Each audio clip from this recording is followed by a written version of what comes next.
রান্না বান্না কমপ্লিট করে একটু ছাদের উপরে আসলাম গাছগুলোর অবস্থা দেখব বলে। আর হালকা একটু বৃষ্টিও পড়ছে। আর আমার ছাদ বাগানের অবস্থা দেখো, ছাদ বাগান নয় আমার, একেবারে রীতিমতো মানে জঙ্গলে পরিণত হয়ে গেছে। আর যেসব ছোট ছোট সীতাফলগুলো দেখে গেছিলাম মাশাআল্লাহ সেগুলো অনেকটাই বড় হয়েছে। কিছু কিছু দুই একটা রীতিমতো ম্যাচিওর হয়ে গেছে, আর কয়েকদিনেই পেকে যাবে।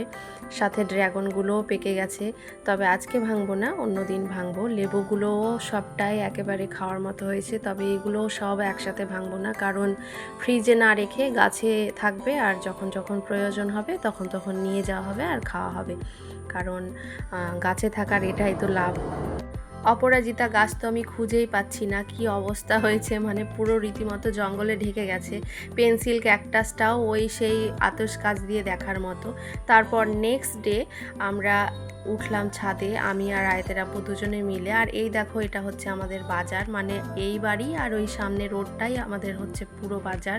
A to Z পাওয়া যায়, মানে সবজি মাছ যা নেবে রীতিমতো প্রত্যেক দিনের যা প্রয়োজন। আর সেই সাথে একটু একটু করে আজকে ছাদটা ক্লিনও করব। পুরোটাই সম্ভব হবে না, কারণ রোদ প্রচুর, আর বিকেলবেলায় প্রচুর মশা, যার জন্য এই সময়টাই হালকা একটু মেঘ মেঘ করছে, যার জন্য দুজনে মিলে আসলাম একটু পরিষ্কার করব বলে। দেখা যাক কতটা হয়, তারপর আবার করব।